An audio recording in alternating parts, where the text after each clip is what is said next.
Donc aujourd'hui on se retrouve pour parler d'un livre qui me tient beaucoup à cœur, une trilogie, qui s'appelle Les Quêtes des Willan. Donc ils sont sortis en 2003 aux éditions Rajo, et c'est de Pierre Bottero, qui est un auteur qui est malheureusement décédé en 2009. Les histoires des Willan sont divisées en deux trilogies, Les Quêtes des Willan et Les Mondes des Willan.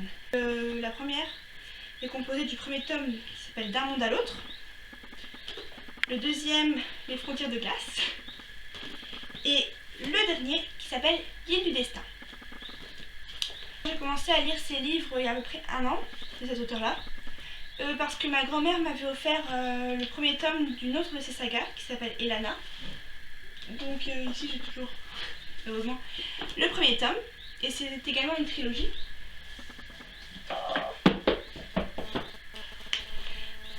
Cette trilogie est basée sur le personnage d'Ewillan, Camille, qui est en fait une jeune fille de 13 ans, 13-14 ans, je sais pas trop, qui est surdouée, qui connaît beaucoup de choses, et sa particularité, au tout début, est qu'elle a les yeux violets.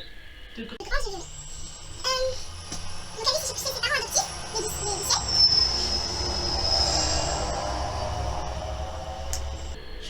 les Donc elle vit chez ses parents adoptifs, les du ciel, et là-bas ça va pas trop pour elle. Elle va au collège comme tout le monde, et là-bas son meilleur ami s'appelle Salim. Je crois qu'il vient du Cameroun, donc c'est un... Je crois qu'il est assez grand en taille, il a la peau couleur chocolat et des tresses. Et tous les deux ils s'entendent très bien. Salim a beaucoup d'humour. Ils ont une belle relation, je trouve. Ensuite, un beau jour, lorsque Camille traverse la route, sans faire exprès, elle passe dans un autre monde, et qui s'appelle Gwendalavir, où elle rencontre plein de bêtes bizarres, comme des tslish ou des ghouls, plein de noms comme ça. Et puis, donc après elle revient dans son monde, et elle en parle à Salim. Donc au début il la croit pas. Et après, un autre jour, il y a une sorte d'araignée qui arrive chez elle, et elle se retélétransporte dans l'autre monde. Et là elle tombe nez à nez avec un des amis de ses vrais parents, qui lui apprend qu'en fait ses parents, qui étaient des sentinelles, donc des grands... ils étaient assez célèbres là-bas, ont été enlevés. Et il se trouve que Willan est une des seules personnes à pouvoir les sauver. Et là on apprend qu'en fait elle possède un don. En fait le don c'est... elle peut imaginer... ce qu'elle imagine, dessine dans sa tête, elle peut le rendre réel. Elle va essayer de... par monts et marées, et veaux et tout ça, de récupérer ses parents. Ce que j'ai dans cette trilogie. Donc tout d'abord, quand on commence à lire ces livres, quand on les voit dans une librairie, les résumés sont très brefs. Le premier par exemple, c'est un petit passage du livre qui ne dit pas grand chose. Par exemple pour le premier, c'est quand Camille vit le poids lourd qui fonçait droit sur elle, elle se figea au milieu de la chaussée. Son irrépressible curiosité l'empêcha de fermer les yeux, et elle n'eut pas le temps de crier. Non, elle se retrouva couchée à plat ventre dans une forêt inconnue, plantée d'arbres immenses. Te voici donc, Ewillan. Nous t'avons cherché, mes frères et moi, afin d'achever ce qui a été commencé. Mais tu étais introuvable. Donc les résumés donnent envie de lire le livre, et ils sont pas trop explicatifs comme certains où on connaît déjà toutes les grandes étapes de l'histoire et il ne reste plus qu'à voir les petits détails. Ensuite j'ai beaucoup aimé l'écriture de Pierre Bottero, parce qu'elle peut paraître des fois un peu... l'histoire aurait pu paraître un peu enfantine. Par exemple ma maman essaie de le lire, elle n'y arrive pas. Et moi je la trouve très prenante. Il décrit très bien les paysages, les animaux, les personnages, les relations. On se sent tout de suite happé par l'histoire et voilà, je sais pas quoi dire. Ensuite, j'ai beaucoup aimé les personnages. Donc, comme je l'ai dit, il y a le personnage de Camille et de Salim, mais c'est pas mes préférés. Il y a également le personnage d'Elana, Donc c'est une marche-ombre, c'est une autre guilde de leur pays. Et elle est beaucoup plus mystérieuse, je trouve qu'elle a plus d'intérêt. Enfin moi je trouve que je m'identifie... Quand je lis un livre, j'aime bien m'identifier un peu à un personnage, voir à qui je ressemble et tout ça. Un petit peu des comparaisons. Et dans ces livres-là, je trouve que je ressemble plus à Elana. Ensuite, j'ai aimé l'histoire aussi. Elle est très intéressante, donc ça va pas trop vite parce que c'est quand même 3 tomes pour la même quête. On va dire ça comme ça. C'est une quête. C'est pas le genre de livre où tout se passe super vite et puis non, c'est plutôt... on a bien le temps de s'acclimater, de connaître les personnages. Ensuite, j'aime bien le fait que ce soit dans un autre monde parallèle et que c'est pas les mêmes métiers, il y a des guildes, enfin c'est séparé en plusieurs guildes et je trouve ça vraiment pas mal parce que c'est totalement différent. Il y a les marchands, les dessinateurs, les rêveurs, je sais plus. Sinon, j'ai aussi beaucoup apprécié le fait que les relations entre les personnages évoluent.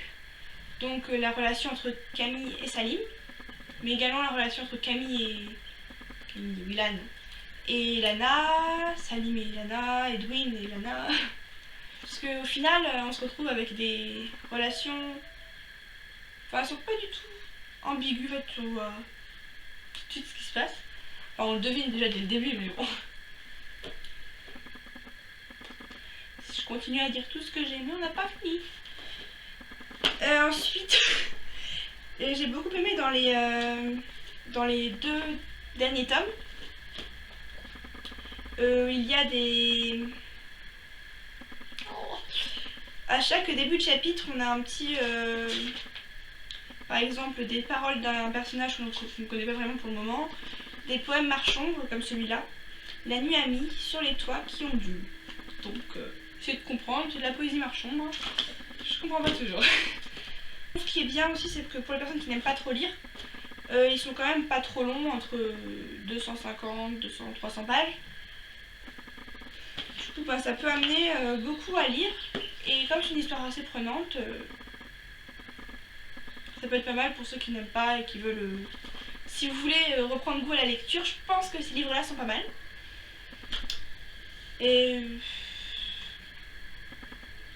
Ensuite, plus généralement, les livres de Pierre Bottero, enfin la plupart, c'est que tous les personnages finissent par se rencontrer à un moment.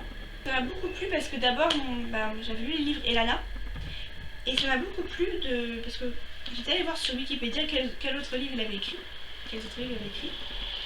Et j'ai vu qu'on retrouvait un petit peu Elana dans ceux-là. Du coup, j'étais toute contente, wouhou. Mais je me suis dit, un tout petit peu, c'est pas assez. Sauf qu'en fait, quand j'ai commencé à les lire, donc tous tant qu'ils sont, je me suis rendu compte qu'on voyait quand même beaucoup Elana, qui a été un des personnages principaux. Et ça m'a rempli d'une joie immense. C'était génial. Tout au long des livres, donc la deuxième trilogie, tout au long des livres, on retrouve toujours Elana, Willan, Salim. On les retrouve tous. Et c'est ça qui est génial. Dans tous les livres de Pierre Bottero, tout le monde se retrouve. Donc dans la forêt des captifs, l'œil de Tolep et les tentacules du mal, qui sont les 3 tomes des mondes des Willan, c'est la suite. On continue de retrouver Elana, et puis d'autres personnages comme Bjorn, Maniel, on retrouve tout le monde. Et de même dans Elana. Donc ceux-là sont un petit peu plus abîmés, surtout le dernier. Ah, ça tombe. Elana l'envol et Elana la prophétie. Donc du coup dans les 2 premiers on retrouve Elana, comme c'est indiqué dans le titre. Et dans le 3e on retrouve tout le monde. Salim, Willan, Edwin. Plutôt génial. Moi j'aime beaucoup parce qu'à la fin d'un livre j'aime... Je déteste me séparer des personnages, devoir leur dire adieu pour toujours, plus jamais les suivre, ça me fend le cœur complètement. C'est triste. Alors, c'était génial. Et j'ai été très heureuse. avec tous ces livres. Puis il y en a d'autres encore, comme l'autre, où on continue de retrouver les personnages qu'on a entreaperçus dans ces livres-là. Je pense que c'est la fin de la vidéo. J'espère vous avoir donné envie de lire ces livres, parce qu'ils sont quand même vraiment géniaux. Je les ai tous achetés un par un, mais super vite, parce que j'avais pas du tout envie d'attendre. Et il me fallait la suite absolument, c'était au dépend de ma propre vie. C'était soit ça, soit la mort. Et mes petits coups de cœur. Mon petit coup de cœur. Enfin, c'est mon auteur en fait. Ah, mon auteur français préféré. Dommage, c'était parce que j'aurais tellement voulu le rencontrer. Bref, c'est sur cette note pas très joyeuse que je vous dis au revoir et à la prochaine!